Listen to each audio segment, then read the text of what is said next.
आप देख रहे हैं अवध 24 न्यूज। लखनऊ पत्रकारों का राष्ट्रीय संगठन print media working journalist association के राष्ट्रीय अध्यक्ष अब्दुल अजीज सिद्दीकी ने सूफी संत ख्वाजा गरीब नवाज के लंगर का आयोजन पंडित दीनदयाल उपाध्याय सूचना विभाग में भव्य कार्यक्रम किया, जिसमें मौलाना खालिद रशीद फिरंगी महली, मौलाना अतीक शाह, सज्जादा नशीन चिन्हट, अम्मार रिजवी, डॉक्टर सुल्तान शाकिर और कई वरिष्ठ पत्रकार उपस्थित हुए और ख्वाजा साहब के बारे में बताया कि सभी धर्मों के लोग ख्वाजा साहब के अनुयायी हैं। मौलाना साहब ने कुल शरीफ अदा किए और मुल्क में अमन और अमान की दुआ की गई। दुआ के बाद लंगर शुरू हुआ, जिसमें भोजन की व्यवस्था की गई। बड़ी संख्या में लोगों ने लंगर से भोजन प्राप्त किया। आइए देखते हैं ये खास रिपोर्ट।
इस नाचीज़ को मदू किया और इतनी अहम शख्सियात स्टेज पर भी और स्टेज के सामने भी तशरीफ़ फरमा हैं।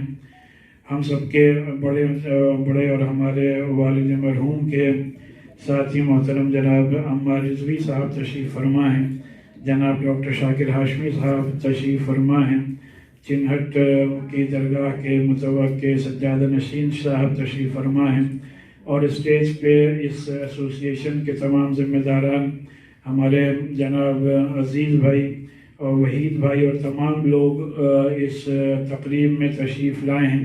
ये इस बात की अलामत है कि इस एसोसिएशन से वाबस्ता तमाम लोग किस तरीक़े से हज़रत ख्वाजा गरीब नवाज रहमतुल्लाह अलैह से कितनी गहरी अक़ीदत। तुमसे ये सवाल करेगा कि मैं भूखा था तो तुमने मुझे खाना नहीं खिलाया, तो बंदा हैरत से कहेगा कि अल्लाह आपको भूख और प्यास कहाँ लगती है? तो अल्लाह फरमाएगा कि मेरा फला बंदा भूखा था, उसने तुमसे खाना मांगा, तुमने उसको खाना नहीं दिया। अगर तुम उसको खाना दे देते तो मुझको उसके पास पा लेते। यानी अगर हम एक भूखे को, एक ज़रूरतमंद को खाना खिलाते हैं तो हमें अल्लाह की रज़ा और अल्लाह की खुशनुदी हासिल और फैज़याब होते हैं। अजमेर जो हिंदुस्तान का एक ऐसा इलाका था जो पथरीला था, पहाड़ियों का इलाका था, उस जगह पे आके मोहब्बत का पैगाम फैलाना सूफी संतों ने जहाँ जहाँ कदम रखे हैं वहाँ वहाँ उस ज़मीन को उन्होंने गुलजार कर दिया। ख्वाजा साहब ने अना सागर के पास अपना पड़ाव लगाकर वहाँ से पैगाम जो शुरू किया और जिस तरह से इंसानियत का पैगाम उन्होंने दिया, और जब उन्हें रोका गया तो एक पूजे में, एक प्याले में अना सागर को उन्होंने कैद कर लिया।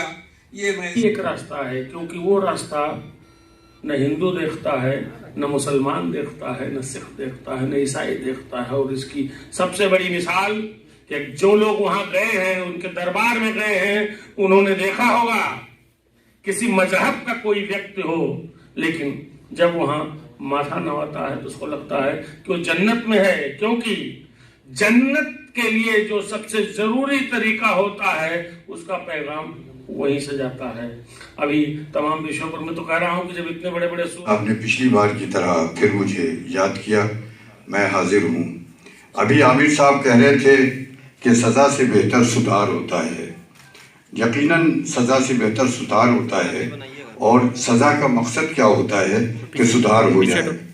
सज़ा देकर आप सुधार करना चाहते हैं, لیکن آپ کا الٹیمیٹ ایم کیا ہے, آبجیکٹیو کیا ہے کہ آپ میں آدمی میں سدھار ہو جائے.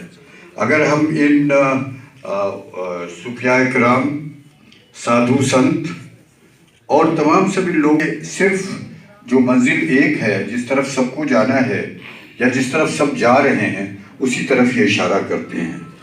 آپ شنکراچاریہ جی سے شروع ہوئی ہے اور اس کے بعد وہ جب بتاتے ہیں کانسیپٹ گاڈ کا بتاتے ہیں تو یہی تو بتاتے ہیں کہ وہ پیدا ہوا ہے, نہ کبھی وہ مرے گا, کسی طرح کی کوئی چیز نہیں ہے. وہی جو ہے وہ اصل طاقت ہے, وہی اصل چیز ہے. اقتلوا في سبيل الله أموات بل أحياء ولكن لا تشعرون ولنبلونكم بشيء من الخوف والجوع ونقص من الأموال والأنفس والثمرات وبشر الصابرين الذين إذا أصابتهم مصيبة قالوا إنا لله وإنا إليه راجعون. صدق الله العظيم. صراط مستقيم تنزيل العزيز الرحيم لينذر كما أنذر آباؤهم فهم غافلون. لقد حق القول ولا يسمع من ما تنذر من تبع ذكر وصي الرحمن بالغيب وبشر بما ماجر كمن نعلم نهي الموت ولد وقدم وآسر ما كل شيء ما سيناهم في إمام مبين. قال بسم الله الرحمن الرحيم. يا أيها الذين آمنوا إذا نودي للصلاة من يوم الجمعة فسبحوا ذكر الله وذكروا البيع ذلكم خير لكم إن كنتم تعلمون. فإذا الصلاة فانتشروا في الأرض تقوم بذل الله واذكروا الله كثيرا لعلكم تفلحون. وإذا رأوا تجارة أو لهوا انفضوا إليها. آقا نامدار احمد مصطفیٰ نبی پاک صلی اللہ علیہ وسلم کے روح پاک کو نظر مولا سے قبول فرما لے. بن جملہ نظر اعظم بی بی عائشہ رضی اللہ عنہا کے روح پاک کو نظر مولا سے قبول فرما لے. بن جملہ نظر صحبت مولا کائنات حضرت علی رضی اللہ عنہ, بی فاطمہ الزہرا, امام حسن حسین و تمام شہیدان کربلا کے روح پاک کو نظر مولا سے قبول فرما لے. پروردگار عالم جو جہاں پر سب کا سال نظر ہدیہ پہ سب کا سال ثواب زین العابدین کے روح پاک کو نظر مولا سے قبول فرما لے. پروردگار عالم جو کچھ یہاں پر سب کا سال ثواب نظر ہدیہ پہ سب کا سال ثواب اہل پیندن پاک کے روح پاک کو نظر مولا سے قبول فرما لے. پروردگار عالم جو کچھ یہاں پر پڑھا کے سب کا سال نظر ہدیہ پہ سب کا سال ثواب سرکار ہند الولی خواجہ کریم نواز بن خصوص ان کے پیر مرشد عثمان حضرت اللہ عنہ کے روح پاک کو نظر مولا سے قبول فرما لے. پروردگار عالم جو جہاں پر سب کا سال نظر ہدیہ پہ سب کا سال سیدنا بدیع الدین کے روح پاک کو نظر مولا سے قبول فرما لے. پروردگار عالم جو